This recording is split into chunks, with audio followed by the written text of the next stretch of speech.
Hello, Dominic here. I'm the Festival Director of the Bournemouth Writing Festival. I'm looking forward to welcoming you to Bournemouth Town Centre on the 26th, 27th and 28th of April 2014.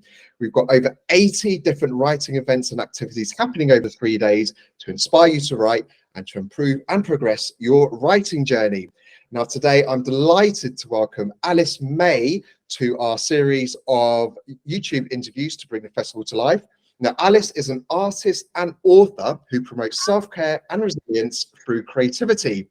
She has written the trilogy, The House That Sat Down, which is a memoir based on her true story of seeing her house literally fall down.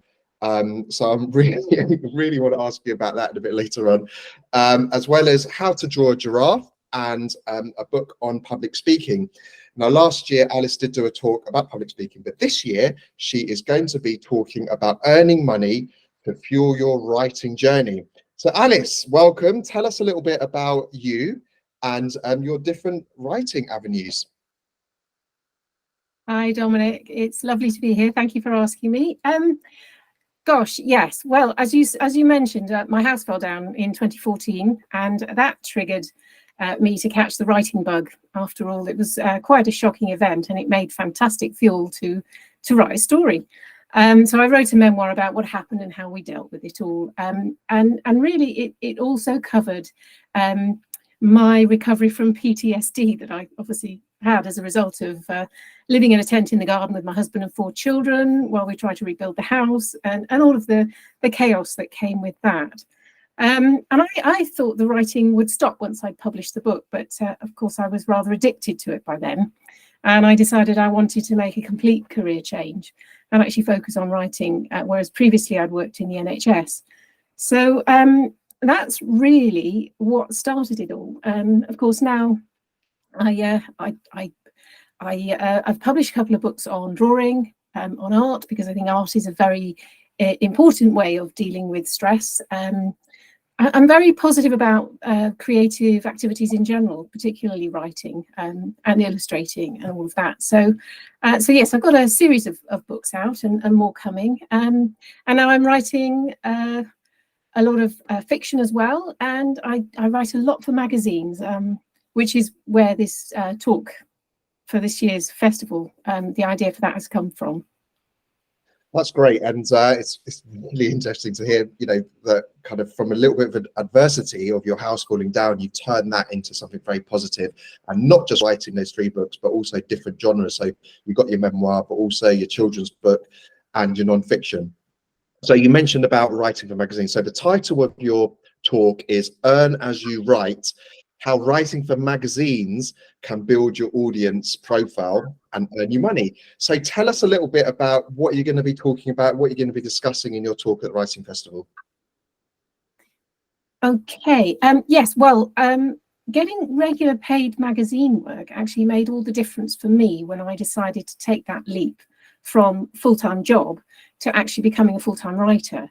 And now I do actually get my entire income from writing pursuits at the moment. So whether you actually need money to pay your bills or whether you just want a bit extra so that you can spend it on writing courses and coming to festivals, writing for magazines can be quite a lucrative gig if you can get it, if you get it right. And initially during lockdown, I saw sort of the whole magazine side of things as a bit of a challenge. I'd had a couple of rejections on a manuscript I was submitting to agents, and I wanted to take a break from that and work on pitching something smaller.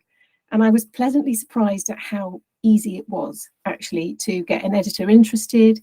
And now, as I say, I've got regular articles coming out. I've been commissioned to do a 12 article series this next year.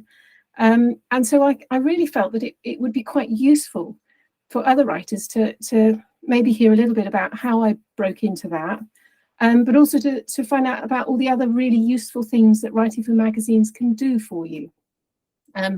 In particular, I mean, it's not just about earning money, but it's proof that you can work to a deadline and be flexible, and that you can write to a specific market. So if you are querying agents and you're sending out a query letter, it can be quite useful to be able to say in your query letter that you are writing. for magazines. It counts as a form of traditional publishing. It's also something that's very, very useful for helping you build your author platform. And of course, don't forget that if you do get a magazine article published, you are then going to get a byline, which means that you could potentially draw people to your website, promote your own books that way. It's quite a delicate balance, but I was hoping to sort of run through all of the various aspects of writing for magazines, just to really introduce people to the idea. And when you do write for magazines, do you come up with a topic and then pitch it, or do you kind of take what they want and then write something for them? How does it work when working with a magazine? Well, you do need to pitch. I think when you're trying to break into it, definitely you will need to pitch. But what you don't need to do with a magazine article is write the whole article. What you've got to do is pitch the idea and hook them in. So it's slightly different to going about pitching, for example, a manuscript for a novel, whereas they've got a very prescribed sort of letter that you would send. Magazine pitches are a lot shorter and a lot sharper. And once you've hooked them in with the idea and they commission it from you, then you'll write your article. When you get to know an editor and they get to know how you write and the sort of genre that you sit in with the articles that you write, they will then start coming back to you because they'll know that you're good and that you know how they want it for their magazine. So you end up with a relationship that works incredibly well. And it's very satisfying as well. Short, sharp bit of work, and then you get paid, which is fantastic. Which is always wonderful. So can you give us a little bit of an idea of the topics that you've written for magazines? Is it one particular area of your expertise, or have you written articles about everything and everything? Oh no, I'm very much sat in my genre, which is where I want to be. It helps me promote a lot of my art books and my illustration courses. And I'm also working with Hampshire Libraries at the moment as well, as one of their tutors. So it's for the Learning in Libraries programme. And so that's very, very useful. I write a lot for Leisure Painter magazine, which is one of the, it is the top UK art magazine that's available in all of the top stores. It's number 1 in the WH Smith top 10. So I have to confess I'm very comfortable doing that. It's something that I know a lot about. But of course, I'm quite happy to be able to write about all aspects of illustration and creative, all sorts of painting really, whether it's watercolours, acrylics, drawing, whatever they want filled. They'll have a little gap filled, and the editor will send me an email and say, can you do me an article on this? And I go back and say, yeah, sure, when do you want it? So it's quite nice. But I will cover all sorts of types of articles that are available, the sorts of things that different magazines would be looking for. And also I'll talk a little bit about when you're putting your pitch together, what sorts of things to put in your pitch in order to grab those editors' attention. Brilliant. So if somebody coming to your talk, what are the tips and takeaways, or what's the main thing that somebody's going to go away from your talk knowing? Well, I'm hoping to do very interactive sessions. So, people can come to me with questions, and if I don't know the answer, I'll find out for them and get back to them.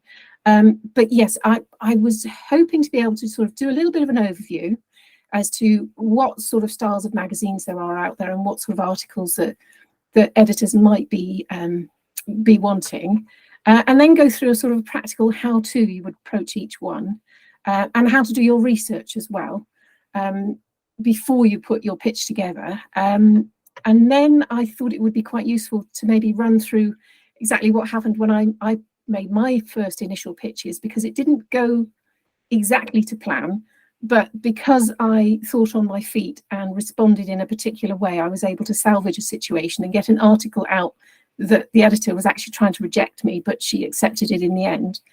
And really, I thought I'd just sort of, it's more a sort of opening a door really, just to show people what's out there, and if they want to step into it, then it's something that can be followed up and that they can really ask me about.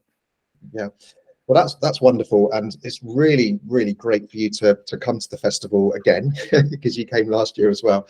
And already in this talk you've given a few hints and tips and a bit of guidance, so I think it's going to be really valuable, because a lot of writers it's a lonely business, yes, but it's also a lot of time and effort and not a lot of reward all the time. So using that skill, using that passion to earn a little bit of money and to pay those bills or to funds to fuel your writing is always going to be great. So Alice May's talk, Earn As You Write, is going to be at 3:15 p.m. on Saturday, the 27th of April at Pavilion Dance, Southwest. So Alice, thank you so much for today. Really appreciate it. Thanks, Dominic. It's lovely to chat to you. No problem. And so remember to book for Alice's talk. Again, it's 3:15 on Saturday, the 27th of April. It's going to be at the Pavilion Dance, and it's going to be amongst, as I said, 80 other different writing events activities. So it's definitely going to be something for everyone at this festival, and hope to see you there.